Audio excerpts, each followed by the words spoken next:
continuando con nuestra serie en este año. El tema general del año que hemos planteado es: tu reino está aquí, ¿verdad?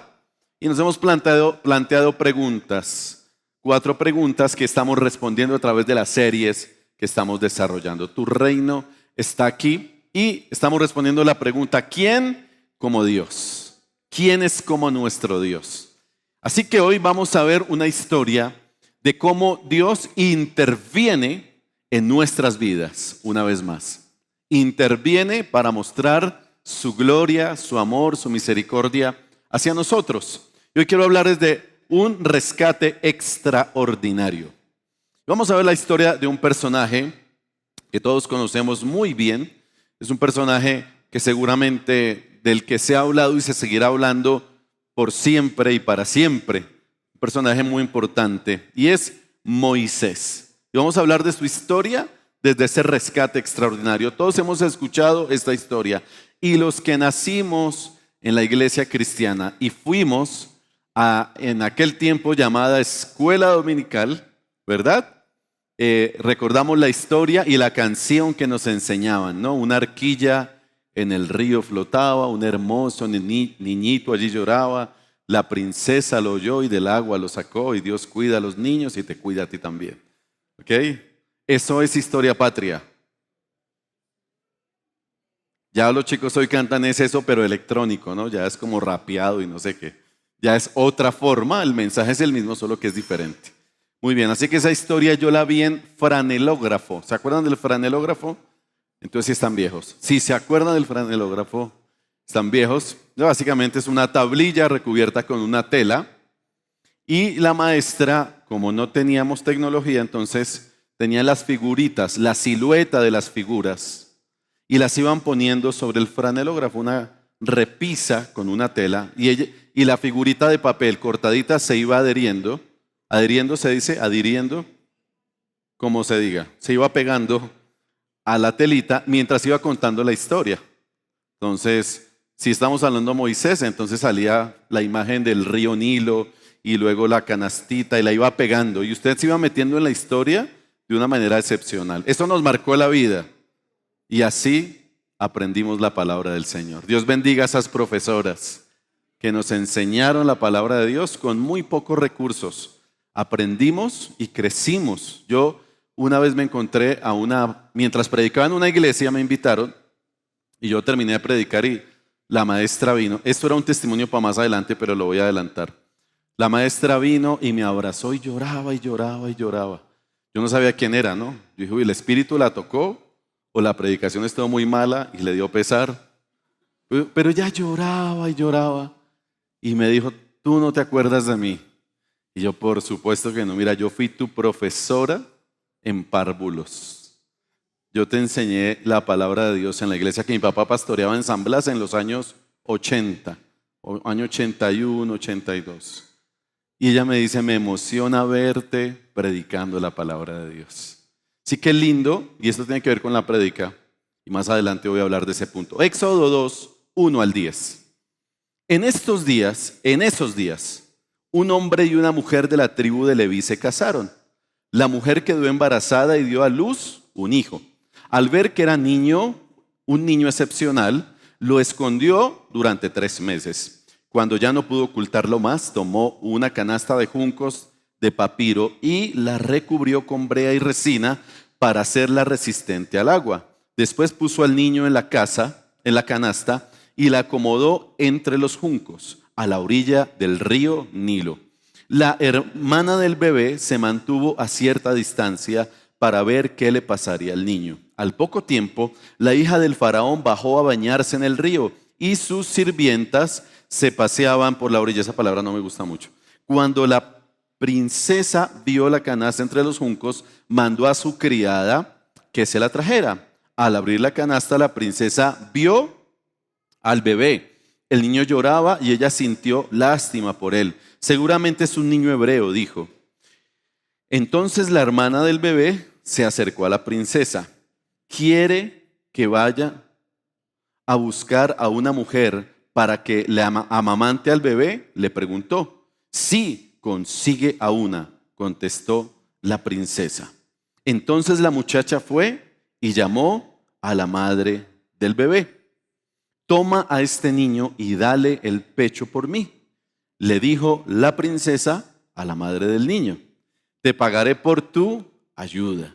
Así que la mujer se fue con el bebé a su casa y lo amamantó. Años más tarde, cuando el niño creció, ella se lo devolvió a la hija del faraón, quien lo adoptó como su propio hijo y lo llamó Moisés. Pues explicó, lo saqué del agua. ¿Ok? ¿Se acordaban de esa historia? Una historia muy linda. Mire, Moisés es un personaje extraordinario y me parece que su historia de vida está llena de adrenalina pura desde bebé. Hay historias de vida aburridas, pero esta es una historia llena de adrenalina. Cada escenario de acontecimiento es bien espectacular. Así que Moisés nació, creció y murió en medio de experiencias sobrenaturales. Si alguien vio cosas sobrenaturales en su propia vida, en el desarrollo de su ministerio, fue Moisés. Aún su muerte, que es un misterio, ¿verdad? Aún su muerte se da en un escenario sobrenatural. Así que todas esas experiencias que tuvo Moisés definitivamente fueron dirigidas por el Señor. Fueron dirigidas por él porque el Señor tenía un propósito con Moisés y quería cumplir su propósito con él. Así que todo lo que acontece en cada escenario de la vida de Moisés es algo dirigido por Dios y en la cual evidenciamos la mano de Dios allí. Recuerde que su nombre significa el que fue salvado o rescatado ¿de dónde? De las aguas. Recuerde eso. Así que vamos a ver con 3 puntos cómo Dios utilizó en su rescate o cómo Dios intervino más bien en su rescate siendo un bebé de tan solo 3 meses de edad. Vamos a ver cómo Dios se manifestó en la vida de Moisés. Esto va a ser una especie como de clase. Hoy me siento dando un poquito de clase de lo que llamamos escuela dominical, ¿sí? No tanto una predicación, sino lo veo más como una enseñanza. Bueno, yo no soy tan buen maestro, pero voy a tratar de dar una enseñanza. Yo termino siempre predicando, no soy buen maestro. Primer recurso que me parece súper bonito en el proceso. Dios utilizó recursos humanos, ¿ok? Primero Dios utilizó recursos humanos. Mire, y vamos a ver los personajes que aparecen en escena. Lo primero es que aparece una mujer llamada Jocabet. ¿La ven ahí? Ok. Todo eso uno lo consigue por internet, no es que sean exactamente porque pues no habían fotos, ¿no? Pero digamos que lo que uno agarra pues es lo que uno encuentra ahí. Ok, entonces, primer recurso humano, Jocabet. Una mamá valiente e inteligente. No se le olvide, este es el nombre de la mamá de Moisés, para que usted lo meta ahí en su disco duro. Cuando le pregunten de Jocabet, usted dice, claro, de la tribu de Leví, por supuesto, la mamá de Moisés. Una mujer como todas, y van a decir amén, valiente e inteligente. ¿Y los hombres por qué no dijeron amén?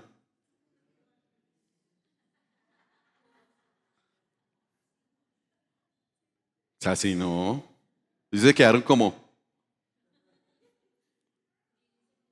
toda mamá, dispuesta a hacer todo lo necesario para salvar a sus hijos. Las mamás siempre están dispuestas a todo. A todo es todo. Estoy adelantando el mensaje del Día de la Madre. A todo es todo. Jocabet ocultó a Moisés hasta el último día que podía ocultarlo. ¿Por qué? Porque el faraón había dado una orden, ¿lo recuerdan? De matar a todos los bebés hombres hebreos. Pero ya cuando el bebé creció 3 meses, ya se empezó a hacer difícil ocultarlo. Entonces la mamá se diseñó un plan. Las mamás siempre se diseñan planes.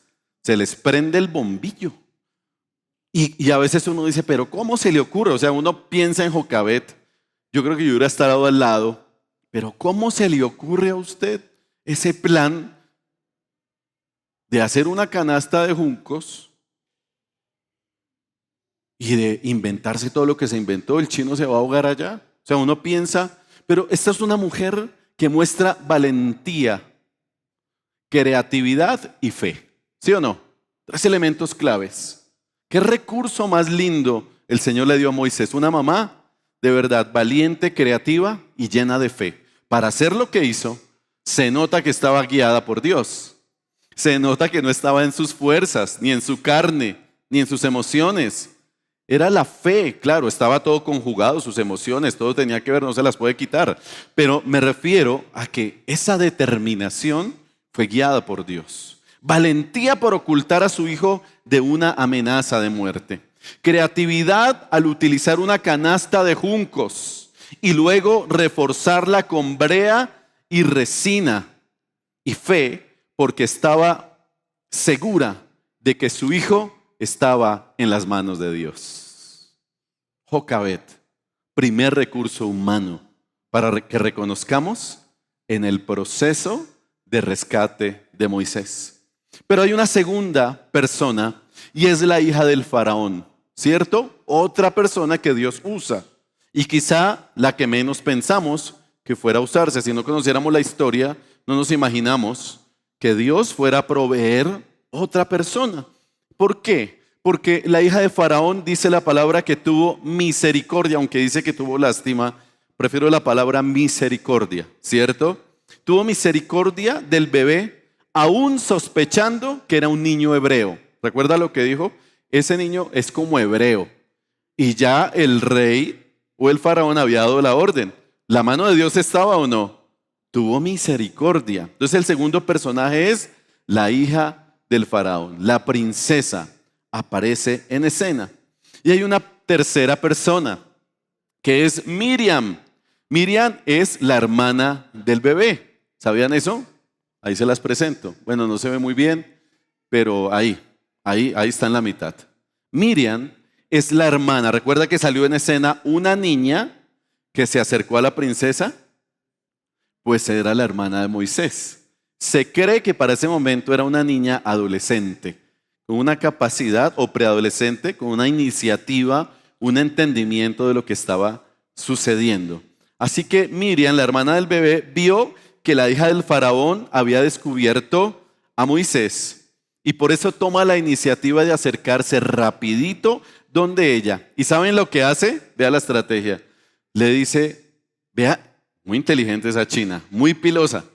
Le dice, princesa, si quiere le consigo una nodriza, ¿sí? O una madre sustituta para que le cuide al bebé y no va a pasar algo. Y para que le dé pecho, para que le dé comer, para que lo amamante. Y la princesa, oiga, sí, esta china tan pila, pues hagámosle, consígamela. Y esta china más inteligente, ¿a quién buscó? A la mamá, a su mamá y a la mamá de Moisés.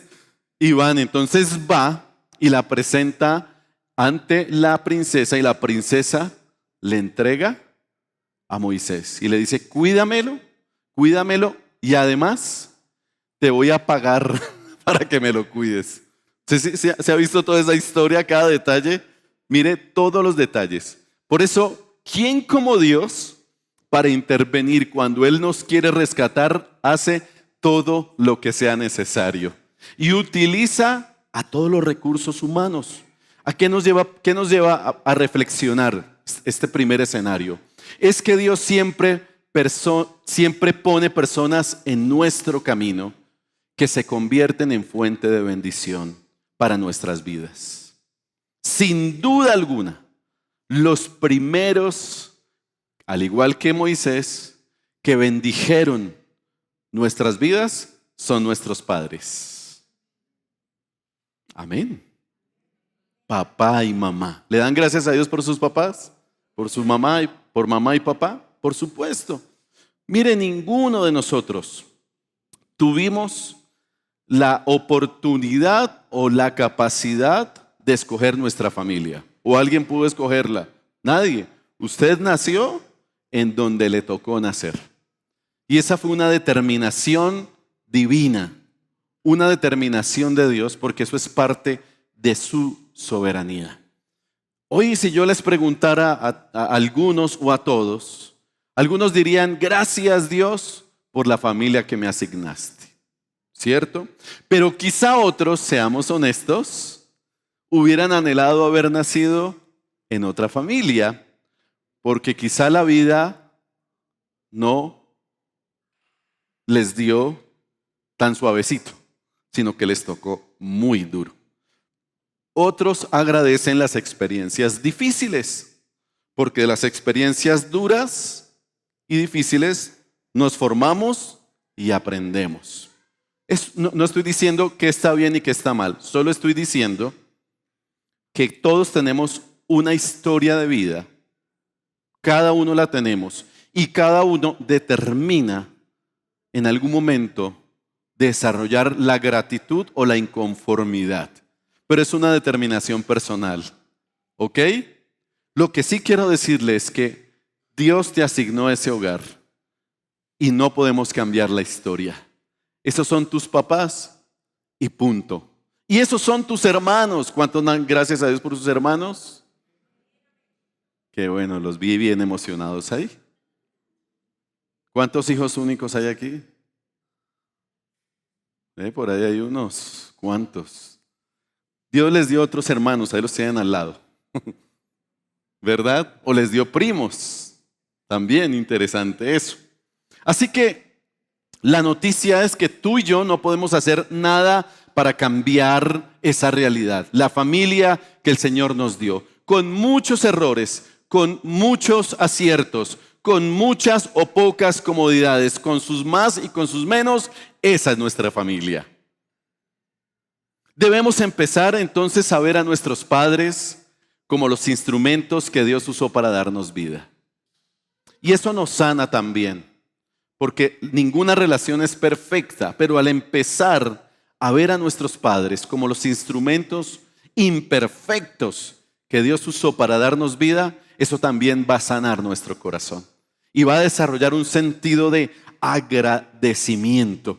Debemos desarrollar nuestro sentido de gratitud y de honra por sus vidas, concentrarnos más en lo que hicieron bien y no en lo que no lograron hacer tan bien. Esa es una buena manera. Concentrémonos en lo que hicieron bien. Concentrémonos en sus aciertos.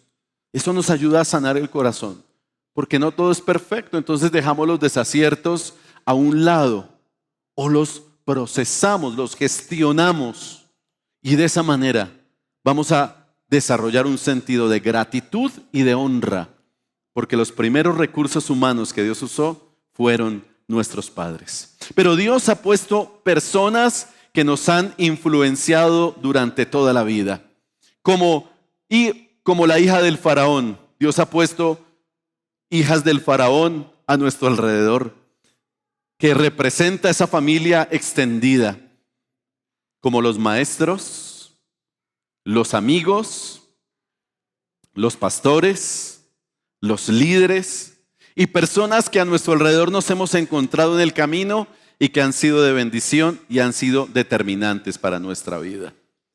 Yo les decía anteriormente, agradezco a Dios por la maestra que me enseñó la palabra de Dios.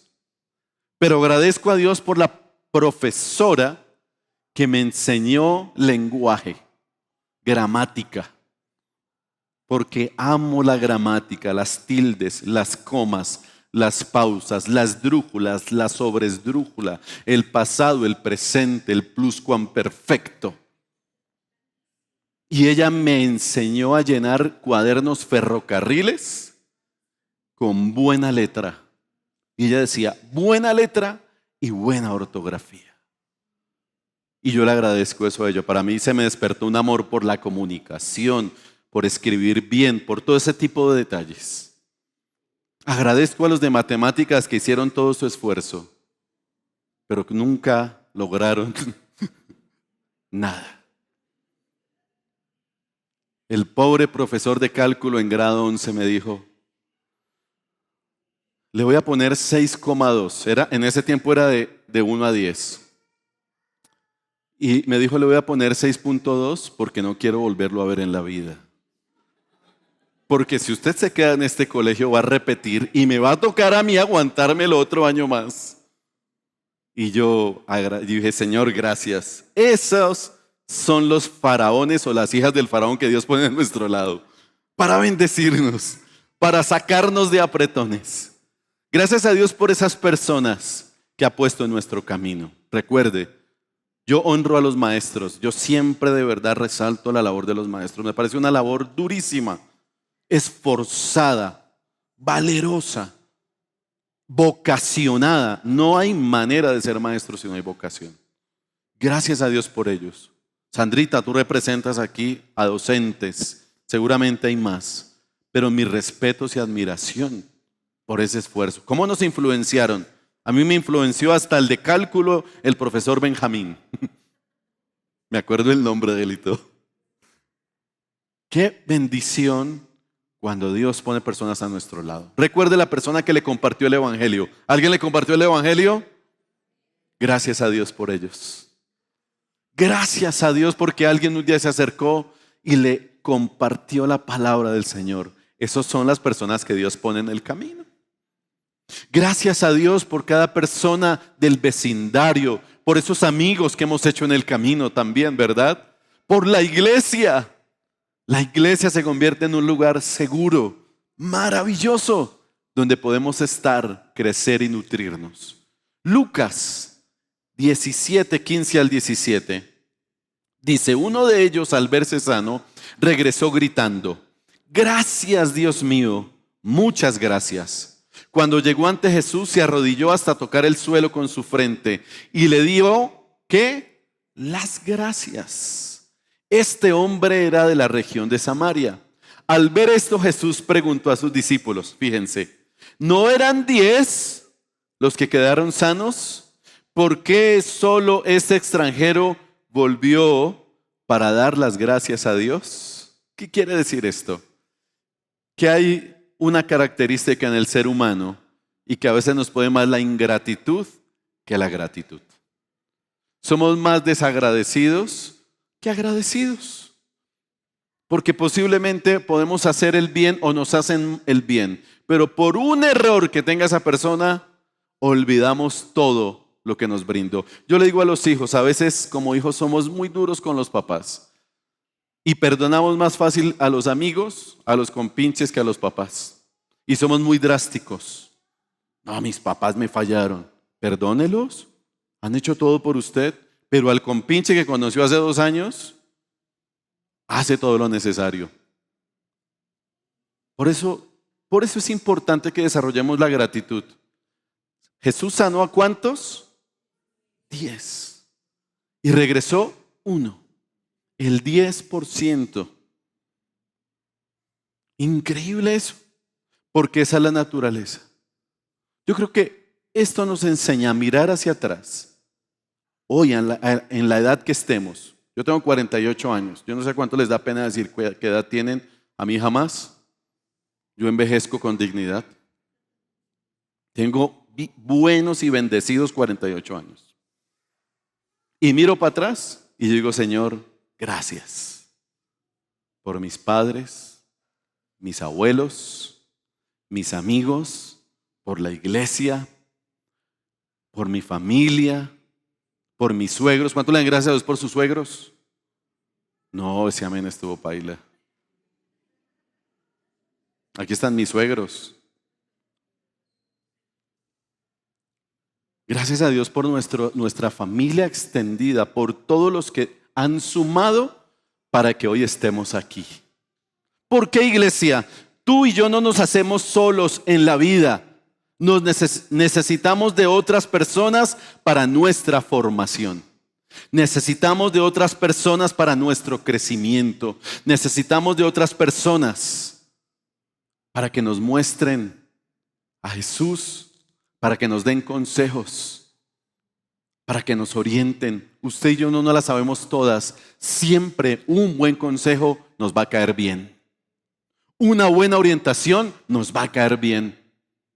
Y alguien ha influenciado nuestra vida para ello. Gracias a Dios, porque muchos fueron instrumentos para ponernos en las aguas. Y otros fueron instrumentos ¿para qué? Para sacarnos de las aguas. Necesitamos mujeres como Jocabet, ¿verdad?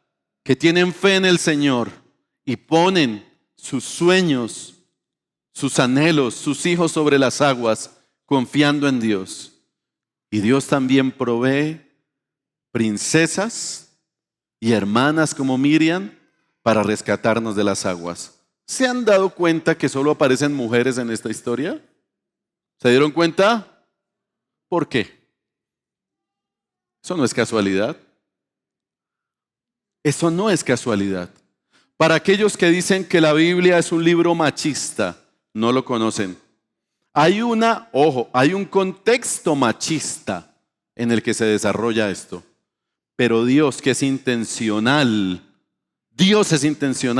nos muestra que no es así. Que Él y que la fe no es machista. Está mostrando 3 mujeres maravillosas que ponen el camino de Moisés para salvar la vida de un personaje tan importante en la historia del pueblo de Israel. Un aplauso para las mujeres.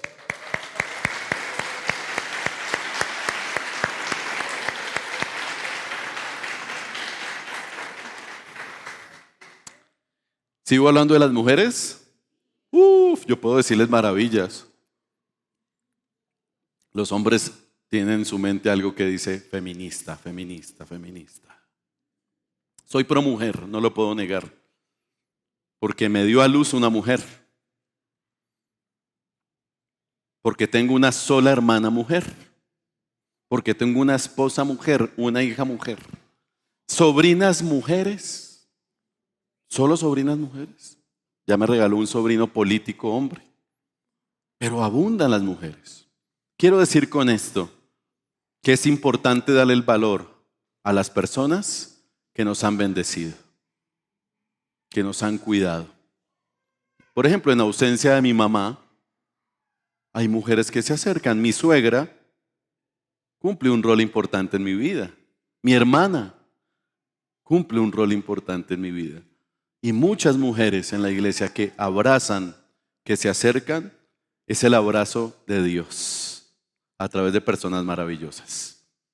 Les dije que no era una prédica, era una enseñanza. Segundo, Dios utilizó recursos naturales y materiales.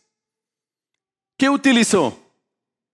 Primero, una canasta de juncos de papiro, descrita claramente, reforzada con brea y resina. Y ese fue el crucero en el cual fue puesto el bebé. Ni el Titanic, papá. ¿Cómo la ve? Ni el Titanic. Una sencilla canasta artesanal donde fue puesto el bebé. Y usted la ve y dice, no, pues ahí cualquiera se hunde. Pero la reforzaron. O sea, esta muchacha la reforzó, o Jocabed la reforzó. ¿Y por qué utilizó este material? Porque este era el material que utilizaban los barcos egipcios. No era cualquier material. Eso que usted ve ahí, ese canasto, porque utilizamos hasta esa palabra despectivamente, ¿no? El canasto. Y imagínense que de este material hacían los barcos egipcios. Y también los reforzaban con brea para que funcionaran. Entonces, por eso tenemos a una Jocabed inteligente, creativa, que utiliza el recurso que tiene en la mano para hacer algo.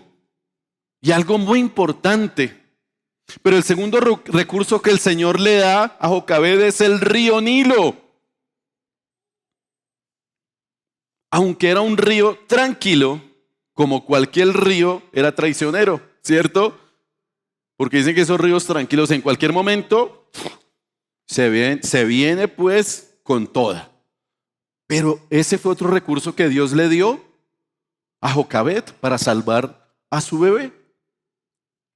Dios mantuvo el río tranquilo. Dios dirigió la canasta que iba entre los juncos. Si ustedes ven, el río Nilo, esta es una foto del río Nilo, tiene muchos juncos, ¿verdad? Está rodeado, es un río, vuelvo a decir, tranquilo, pero tiene juncos. Y ahí se iba camuflando. Imagínense el escenario. Jocabed pone la canasta estratégicamente para que no se viera, porque la llegan a ver La agarran, la descubren y matan al bebé. Y la pone en un lugar estratégico. Y la mano de Dios fue llevando por los juncos al bebé Moisés. Allí, por la orillita, poco a poco, camufladito, hasta llegar al lugar en donde estaba la princesa y sus criadas. Estaba camuflado. De hecho, si usted lee la palabra, claramente dice, y la canasta estaba entre los juncos. Estaba camufladita. Por otro lado, el Señor utiliza el recurso económico. Ustedes dirán, ¿pero cómo? ¿Recuerdan que lo leímos? Cuando Jocabed va a recoger el bebé a casa al palacio donde está la princesa, ¿qué le dice ella? Te voy a pagar todo para que cuides al bebé. Te voy a pagar toda la manutención. ¿No le gustaría que le pasara eso a usted? Señor, necesitamos lo de la maestría, lo de la especialización. Ya estamos pensando en otra cosa. Pero fíjese que Dios proveyó la economía necesaria para los primeros, ¿cuántos años? Calculan eso. Para los primeros 10 años de vida de Moisés. ¿De dónde salió el dinero? Del palacio. Dios a través de los de la plata. ¿Cómo le parece eso? 10 años, dice el texto bíblico, que tuvo Jocabed al bebé antes de regresárselo a la princesa. Y los 10 años el Señor proveyó en abundancia. Iglesia, quiero decirles que así trabaja Dios con sus hijos para cumplir sus propósitos. No se nos puede olvidar que Dios ha puesto en nuestras manos la creación para que la cuidemos, para que nos beneficiemos de ella, pero no para que la explotemos como la hemos explotado. Y por eso estamos en donde estamos. Porque el Señor nos dijo, gobiernen. Gobiernen no es dañen ni exploten. Gobiernen es cuiden, administren bien. Así que Dios ha puesto recursos para que los utilicemos, los que se puedan utilizar en la buena medida, y cuidemos esos recursos naturales. Génesis 1:28 dice, luego Dios los bendijo con las siguientes palabras: sean fructíferos y multiplíquense, llenen la tierra y gobiernen sobre ella. ¿Qué es gobernar? Cuidar, administrar de manera correcta. Dios es creador. Todas las cosas le pertenecen a Él. Todas las cosas están bajo su potestad. Por eso le plació utilizar una sencilla canasta para rescatar a Moisés. Y yo te quiero decir algo. Debes estar seguro que el Señor utilizará lo que sea necesario para rescatarte a ti. Una y otra vez. Debes estar seguro de que el Señor utilizará hasta los juncos para proteger tu vida. Utilizará los recursos que no te imaginas para guardarte. Naturales, materiales y económicos para cubrir tus necesidades. Así como Dios utilizó esa sencilla canasta y abrió puertas en el palacio para que uno de los suyos fuera bendecido y formado con los más grandes privilegios, Dios abrirá puertas para sus hijos en los mejores palacios. Entiéndase palacio por lo que al Señor se le ocurra o su mente se le ocurra. Las mejores empresas, ¿no serán las nuestras? Sí. La obra de nuestras manos será bendecida y Dios se encargará una y otra vez. Como lo hizo con Moisés, lo hará con nosotros y lo seguirá haciendo con nosotros. No podemos tenerle miedo a recibir la prosperidad que viene del Señor, iglesia. Dije bien, la prosperidad que viene del Señor. El palacio también es para los hijos de Dios. No me refiero a asuntos extravagantes. Yo soy enemigo de lo extravagante. Yo. En mi teología no está la extravagancia, ni cosas que alimenten mi egocentrismo, ni me alejen de Dios. Creo que el evangelio no funciona así. Lo extravagante alimenta el orgullo, pero yo estoy convencido de algo, de que la fidelidad de nuestro Dios nos va a permitir vivir prósperos en esta tierra. Salmo 37, 25 y 26. Una vez fui joven. ¿Cuántos dicen amén a esto? Sí. Si usted tiene más de 26 años ya no es joven. Usted es adulto. Si tiene creo que 65, yo no sé la tercera edad en qué edad comienza. 60. Ay. 70. 50. La tercera edad. Entonces yo me voy a jubilar más, en 2 años me jubilo. Una vez fui joven, ahora soy anciano. Sin embargo, vea la bendición, nunca he visto abandonado al justo. ¿Dicen amén? Nunca. Ni a sus hijos mendigando pan. ¿Por qué? Los justos siempre prestan con generosidad. Y sus hijos son una bendición. Reciba esa palabra. Y no estoy hablando de filosofías de prosperidad. Estoy hablando de la prosperidad que viene del Señor. Y no estoy hablando de extravagancias. Estoy hablando de la bendición que viene del Señor. Con lo necesario estemos contentos. Y el Señor le va a dar más, pues disfrútelo. Disfrútelo, no está nada mal que el Señor le dé el recurso y la bendición. Y cierro diciéndoles que Dios honró la fe de un bebé. El protagonista de esta historia, ¿quién fue? Un indefenso bebé llamado Moisés. Y lo único que tuvo que hacer en la historia de su extraordinario rescate fue comer, dormir y llorar. ¿O qué más hizo Moisés?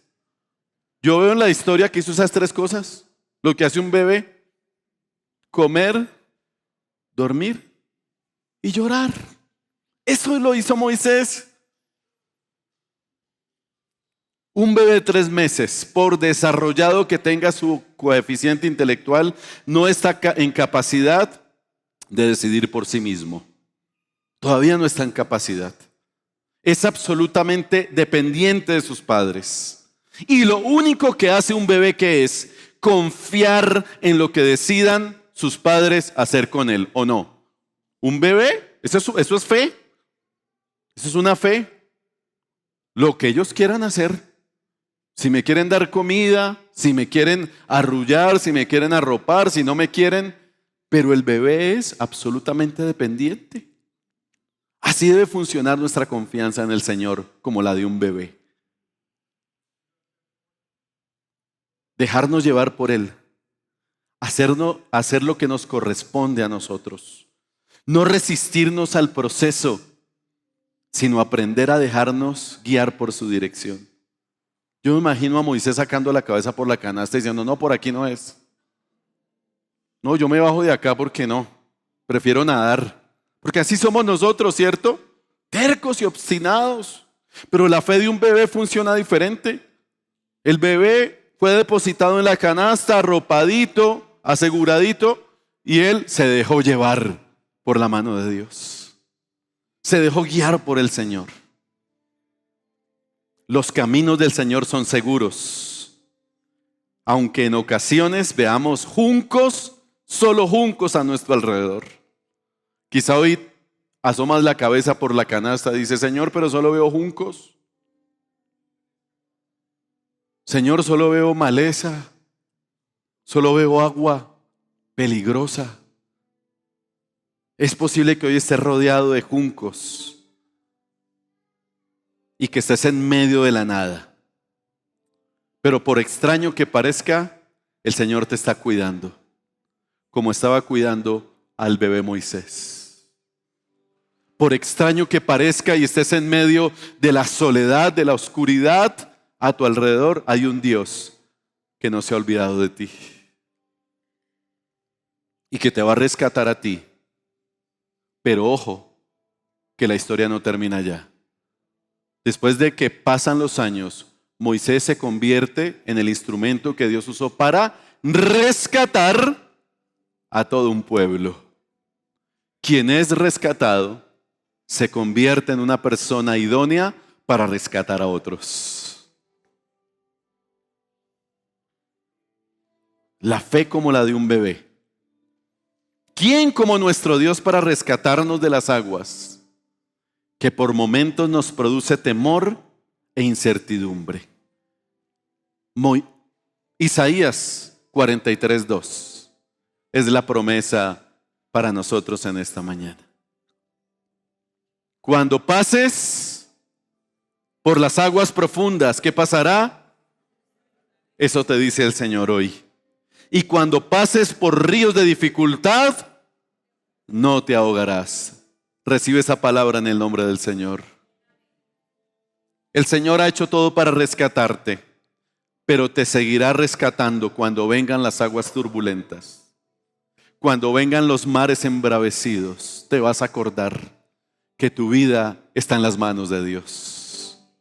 Y que Dios se va a valer de lo que sea para salvarte a ti, a tu familia y a tus generaciones. A nuestros hijos, a estas generaciones que hoy le están sirviendo al Señor. Y que las siguientes generaciones también serán rescatados por nuestro Dios, para su gloria y su alabanza. Cuando pases por aguas profundas, yo estaré contigo, te dice el Señor. Como estuve con Moisés, estaré contigo. Te voy a rescatar, te voy a proveer. ¿Y de dónde saldrá todo? De donde al Señor se le ocurra, porque Él es el dueño de todo lo existente, de lo habido y de aquello que vendrá de su mano. Ponte en pie, por favor.